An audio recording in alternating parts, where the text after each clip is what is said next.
আমরা কি ইহুদিদের মতো নির্লজ্জ জাতি? ও, তারা তো এখন খুব সভ্য জাতি নাকি? হ্যাঁ, যারা সারা বিশ্ব জুড়ে মুসলিমদের সাথে ফাসাদ সৃষ্টি করে বেড়ায়, এরা খুব সভ্য। হ্যাঁ, যারা আমাদের মসজিদটা বাইতুল আকসা দখল করে বসে আছে, এরা খুব ভালো না? এরা মানবতার সেবক। যারা সারা বিশ্বের বিভিন্ন দেশে দেশে মুসলিমদেরকে পাখির মতো বোম মেরে হত্যা করতেছে, এরা খুব ভালো মানুষ। ওদের কাছ থেকে আমাদেরকে মানবতা শিখতে হয়, তাই না ভাই? ওরা মানবতার সংজ্ঞা শিখায়। আর আমরা যখন টুপি, দাড়ি, পাগড়ি, বোরখা এগুলো একটু টুকটাক পরার অভ্যাস করি, তখন আমাদের দিকে বাঁকা চোখে তাকায়, তাই না? আমার তো এমনও মনে আছে, এগুলো স্মৃতি থেকে বলছি আর কি, আমার এখনো মনে আছে যে আমি আমার স্ত্রীকে নিয়ে রাস্তায় রাস্তায় বাড়ি ভাড়া খুঁজতাম এক সময়। মানুষ আমাদেরকে বাড়ি ভাড়া দিত না। বিশ্বাস করছে না? কেন দিত না? কারণ আমার গায়ে সুন্নতি লেবাস ছিল আর আমার স্ত্রীর গায়ে খাস পর্দা ছিল। বাড়ি ভাড়া দেওয়ার আগে খুব গড় করে প্রশ্ন করতো, কোথা থেকে আসছেন, কি দরকার, কোথায় চাকরি করেন, কি করবেন, মানে আতঙ্ক একটা। না জানি কোন গ্রহের মানুষ আমরা, ও বাড়িতে না জানি কি করব। এই যে একটা ভাইব ছড়িয়ে দেওয়া হতো সমাজের মধ্যে, দাড়ি, টুপি, পাগড়ি, জুব্বা, বোরখা, এগুলোর দিকে মানুষ একটা সন্দেহের চোখে তাকাচ্ছে, এই যে একটা ফ্লো, একটা ভাইব সৃষ্টি করা হয়েছে, আপনাদের কি মনে হয় না এটি ইসলামের বিরুদ্ধে চক্রান্ত হচ্ছে? দাড়ি, টুপি, পাগড়ি, জুব্বা, বোরখাওয়ালা মানুষটাই সারা দুনিয়ার সব অপকর্ম করে বেড়ায়। এই সারা দুনিয়াতে যে সমকামিতা চলছে এখন, সমকামিতা বোঝেন কিনা? ছেলে ছেলের সাথে জেনা করতেছে, নাউজুবিল্লাহ, আর মেয়ে মেয়ের সাথে জেনা করতেছে এই যুগে। খবর কতটুকু রাখেন জানি না। এগুলো কি মুসলিমরা ছড়াই দিছে? সারা পৃথিবীতে যে মানুষ এখন সুদ খায়, মোটামুটি সবাই সুদ খায়, কম বেশি আর কি। কেউ বেঁচে থাকার চেষ্টা করে, কেউ করে না। কোনো কোনো সময় দেখা যায় বেঁচে থাকার চেষ্টা করার পরেও সে বাধ্য হয়ে সেখানে সুদ খেতে হচ্ছে। এমন হচ্ছে কি না? এই সুদভিত্তিক অর্থনৈতিক সিস্টেম কি মুসলমানরা চালু করে দিছে?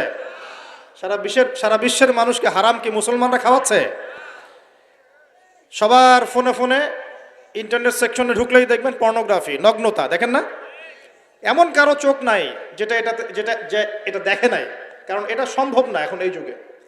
ইন্টারনেটের কাজ যারা করে, ইন্টারনেটে যারা ঢোকে, চোখের সামনে এগুলো পড়বেই পড়বে। 100%, আলেম হোক আর জালেম হোক, পড়বে না? এই সারা দুনিয়াতে ইন্টারনেট সেকশনে যেগুলো ছড়িয়ে দেয়, মুসলমানরা ছড়াই দিছে? মুসলমানরা ছড়াই দিছে? মেয়েরা আগে একটু পর্দায় চলতো, ফেমিনিস্ট রেভলিউশনের মধ্য দিয়ে মেয়েদেরকে নগ্ন করে বাইরে বের করা হয়েছে। এখন মেয়েরা ছেলেদের পোশাক পরে ঘুরে বেড়ায়। হ্যাঁ, সমাজের মধ্যে এই সমস্যার কারণে জেনা বাড়ছে, পরকীয়া বাড়ছে, ব্যভিচার বাড়ছে, ধর্ষণ বাড়ছে। এই সমস্যাগুলো মুসলমানরা তৈরি করে দিছে। আমরা আগে শিখতাম কোরআন এবং সুন্নাহ কেন্দ্রিক শিক্ষা, এখন শিখতেছি পশ্চিমা ধাঁচের শিক্ষা। এই শিক্ষা কি মুসলমানরা চালু করে দিল? আগে আমরা আল্লাহ পাকের জমিনে আল্লাহর খলিফা ছিলাম। আল্লাহ পাক দুনিয়াতে আমাদের খলিফা করে পাঠান নাই? সূরা বাকারার প্রথম দিকে আছে না, আদম আলাইহিস সালামকে আমি সৃষ্টি করেছি কি জন্যে? আমার খলিফা হিসেবে। ওয়াইজ ক্বালা রাব্বুকা লিল মালায়েকা ইন্নী জাইলুন ফিল আরদি, খলিফা শব্দ কোরআনে নাই। তাহলে আদম আলাইহিস সালাম এই দুনিয়াতে কার খলিফা? যে আল্লাহর খলিফা, সে আল্লাহ পাকের হুকুম আহকাম চালু করবে নাকি নিজের মন গড়া বিধান চালু করবে? যে আল্লাহর বিধান দিয়ে চলে সে আল্লাহর খলিফা না? আর যে আল্লাহর বিধান বাদ দিয়ে চলে সে কি আল্লাহর খলিফা না শয়তানের খলিফা? সারা বিশ্বে এখন মানুষ কি আল্লাহর বিধান দিয়ে চলে, নিজেদের বিধান দিয়ে চলে? তো এই সমস্যাগুলো কি মুসলমানরা তৈরি করে দিল? সারা দেশে এবং সারা বিশ্বে দেখেন যুব সমাজ মাদকের সয়লাভ, একাকার অবস্থা। তো কোরআন সুন্নাহ কি মানুষকে মাদক খেতে উৎসাহিত করে, নাকি মাদকের বিরুদ্ধে কোরআন সুন্নাহর জিরো টলারেন্স? কোনটা? সমাজে দেখেন মেয়েদের সাথে কি অন্যায় আচরণ করা হচ্ছে, ইফটিজিং, ধর্ষণ, এগুলো বাড়ছে না কমছে? তো কোরআন সুন্নাহ কি এর পক্ষে না বিপক্ষে? সারা দুনিয়ার এই ঘর থেকে শুরু করে বিশ্বের যে সমস্যাগুলো একটা একটা করে বলতে গেলে তো 100টা বের হবে। এই সবগুলো সমস্যা কি মুসলমানরা করে দিল, না মুসলমানদের উপর এই সমস্যাগুলো চাপিয়ে দেওয়া হচ্ছে? কোনটা? কিন্তু মিডিয়ার মধ্য দিয়ে প্রযুক্তির মধ্য দিয়ে, নিজস্ব প্রিন্ট এবং ইলেকট্রনিক মিডিয়াগুলোর মধ্য দিয়ে সারা বিশ্বে ছড়িয়ে দেওয়া হয়েছে সবচেয়ে খারাপ মানুষ মনে হয় মুসলমানরাই, তাই না? যত বাঁকা দৃষ্টি শুধু দাড়ি, টুপি, পাগড়ি, বোরখা, এগুলোর পেছনে। ঢাকা শহর ভূমিকম্প প্রবণ এলাকা না? ভূমিকম্পের যে পাপগুলা, সেই পাপগুলো আমি কিন্তু একটা লেকচার আলোচনা করে আসছি সিলেটে, দেখে নিন অনলাইনে। 15টা থেকে 20টা পাপ আছে। এই পাপগুলোতে যখন একটা জাতি লিপ্ত হয়, আল্লাহর পক্ষ থেকে আযাব আসে।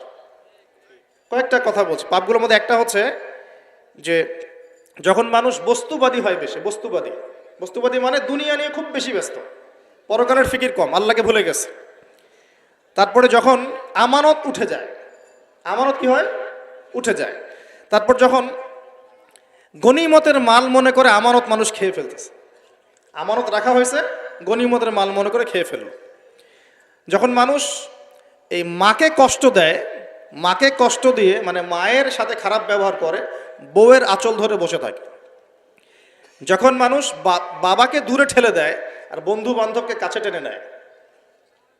তারপরে আছে যখন গান বাজনা বাদ্যযন্ত্র বেশি হয়, মানুষের কানের কাছে যখন বাদ্যযন্ত্র বাজতে থাকে, মানে হেডফোন দিয়ে গান শুনছেন, এখন কানের কাছে বাদ্যযন্ত্র বাজছে।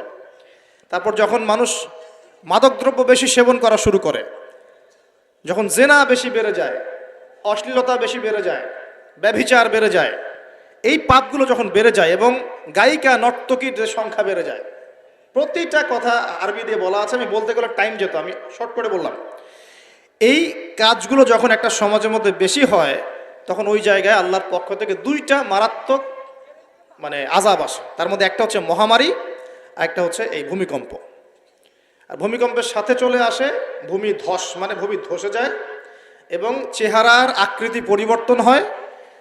আর